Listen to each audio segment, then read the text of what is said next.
कि सर्दी का मौसम है पर रानीवाड़ा में गर्मी बहुत है। तो इस गर्मी को देखते हुए लग रहा है कि जीत इतनी प्रचंड होने वाली है।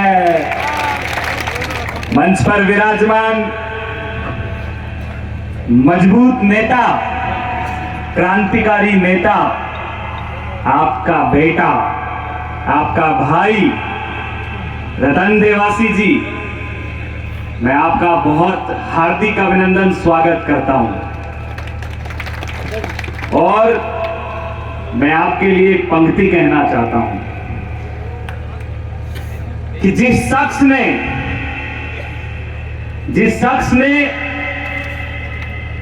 चलना ही ठोकर खा के सीखा है, उस शख्स को कोई नहीं गिरा सकता, कोई नहीं गिरा सकता। मंच पर विराजमान जोधपुर विश्वविद्यालय के मजबूत छात्र नेता भाई सुनील चौधरी जी, हरेंद्र चौधरी जी, आपके यहां जालोर के मजबूत नेता भाई विकास मांझू जी, गौरव जी, मंच पर विराजमान सम्मानित अतिथिगण और मंच के सामने बैठी है हमारी जनता माता, बस्ती माता, बुजुर्ग, नौजवान, सभी युवा साथी। मैं जयपुर से आया हूं सिर्फ और सिर्फ रतन देवासी जी के लिए, क्योंकि रतन देवासी जी केवल रानीवाड़ा के नेता नहीं है, ये पूरे राजस्थान के नेता है। आपको ये याद रखना पड़ेगा। ऐसे रत्न को हम केवल रानीवाड़ा तक सीमित नहीं होने देंगे। इसकी ललकार, इसकी गूंज पूरे राजस्थान में उठनी चाहिए। किसानों की कोई आवाज अगर उठेगी तो रानीवाड़ा तक सीमित नहीं होगी, वो पूरे राजस्थान में गूंजेगी। मजदूरों की कोई आवाज उठेगी तो पूरे राजस्थान में गूंजेगी। और मैं मेरी इस रानीवाड़ा की जनता से निवेदन करता हूं कि ऐसे रत्न को केवल एक जाति तक सीमित मत कर देना, नहीं तो रानीवाड़ा की जनता बहुत बड़ी नुकसान उठाना पड़ेगा आपको, क्योंकि ये 36 कौम का नेता है, 36 कौम का भाई है, जो किसी एक जाति के लिए नहीं, ये 36 कौम के लिए काम करता है। हमें विश्वास है कि आप जीत चुके हैं, बस तारीख का ऐलान होना बाकी है। और इस जो रानीवाड़ा की जनता ने और प्रेम आशीर्वाद दिया है, तो एक बात याद आती है कि फानूस बनकर हिफाजत जिसकी हवा करे, फानूस बनकर हिफाजत जिसकी हवा करे, अरे वो शम्मा क्या बुझे जिसे रोशन खुदा करे, जिसे रोशन खुदा करे। बहुत शानदार जीत है रानीवाड़ा से। और जिस तरीके से कयास लगाए जा रहे हैं कि आपका भाई यहां से जीत के जब जाएगा विधानसभा में तो मंत्री की शपथ लेगा, ये हम सबको पता है, विश्वास है। और मंत्री भी कोई ऐसे वैसे नहीं बनेंगे, मंत्री वो बनेंगे जिसमें किसानों के हक की बात की जाएगी, नौजवानों के हक की बात की जाएगी, दलितों, आदिवासियों, पिछड़ों के हक की बात की जाएगी, महिलाओं की हक की बात की जाएगी। और जिसने छोटी सी उम्र में इतना संघर्ष देखा हो। देखो, हार जीत बड़ी चीज नहीं है। हार के व्यक्ति लंबी दूरी तय करता है, बहुत दूर तक जाता है, क्योंकि उसको सब पता होता है कि किसने मेरा साथ दिया, कौन मेरे साथ षड्यंत्र रच रहा है, कौन मेरे खिलाफ राजनीति कर रहा है। हर व्यक्ति इस चीज को समझता है। और जब वो इन सब टकरावों से निकलकर बाहर निकलता है तो वो हीरे की तरह चमकता है। उसको हर चीज का पता होता है, उसे कोई मूर्ख नहीं बना सकता। तो रतन जी, मैं आपको धन्यवाद देता हूं। यहाँ दलित समुदाय के लोग हैं, मैं दलित समुदाय से आता हूं और राजस्थान विश्वविद्यालय के 70 साल के इतिहास में मैं पहला अनुसूचित वर्ग का अध्यक्ष बना।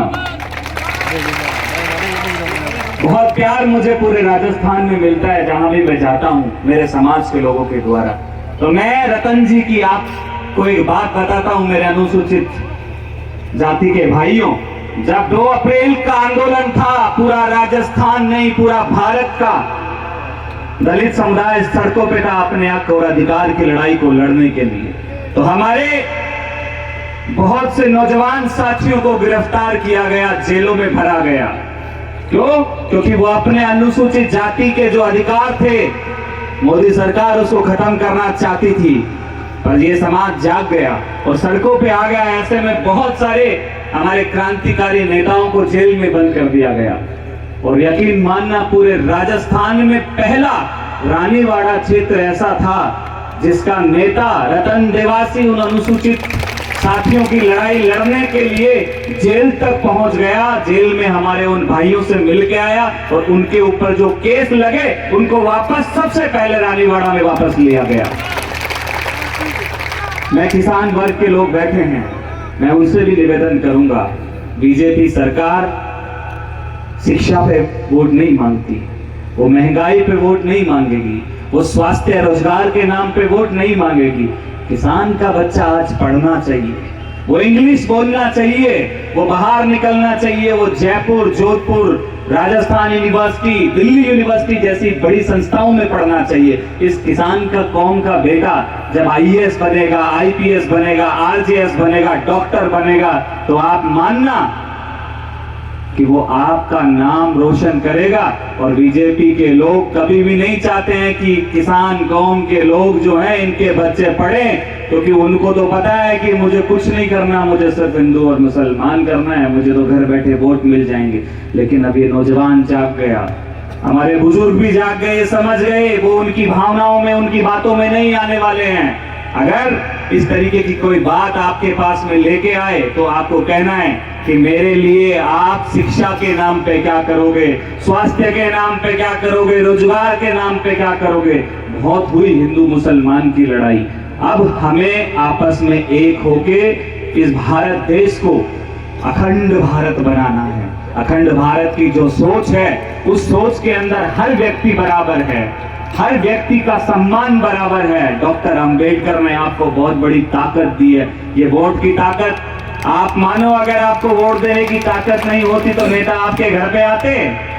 कभी भी नहीं आते। आप भूल जाना, 70 साल से पहले संविधान नहीं था, जागीरदार कितने आपके पास, आपके घर पे आते थे?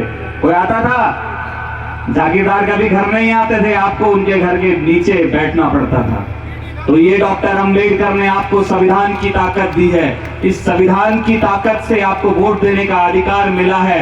अब राजा रानी की पेट से नहीं, मतपेटी से पैदा होता है, और सारे के सारे राजा बनाने वाली जो ताकत है, जो मशीन है, वो ये जनता है।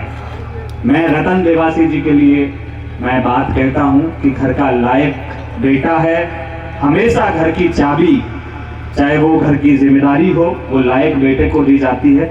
आप सभी 36 कौम की जनता इस बेटे को जातियों में, समाज में ना बांट के एक मजबूती देके आप राजस्थान की विधानसभा में भेजो। ये चहुमुखी विकास करेंगे आपका, क्योंकि रानीवाड़ा क्षेत्र जयपुर से 500 किलोमीटर, 400 किलोमीटर दूर है, और यहाँ के उस नौजवान को वहां तक पहचाना जाता है, ये बहुत बड़ी बात है। तो मैं यही कहूंगा, आप सब ने यहाँ बुलाया, मान सम्मान दिया, मैं उसके लिए आभारी हूँ। और मैं फिर से यही निवेदन करूंगा कि बहुत मजबूती से जो है आप रतन जी को विधानसभा में भेजें। जयपुर में कभी आप लोग कभी आए या आपका कोई काम हो तो मैं वहीं इनका छोटा भाई हूँ विनोद जाखड़, वहाँ आपको हमेशा मौजूद मिलूंगा। और फिर से मैं आपका बहुत बहुत धन्यवाद, आभारी भी हूँ। रतन देवासी जिंदाबाद, जिंदाबाद जिंदाबाद, रतन देवासी जिंदाबाद, जिंदाबाद जिंदाबाद, कांग्रेस पार्टी जिंदाबाद, जिंदाबाद जिंदाबाद, अशोक गहलोत जिंदाबाद, जिंदाबाद जिंदाबाद, बस्ती माता जिंदाबाद, जिंदाबाद जिंदाबाद, मैं भी बोलूं जिंदाबाद, जिंदाबाद जिंदाबाद, तुम भी बोलो जिंदाबाद, जिंदाबाद जिंदाबाद। बहुत बहुत धन्यवाद। जय हिंद, जय भारत, नमस्कार।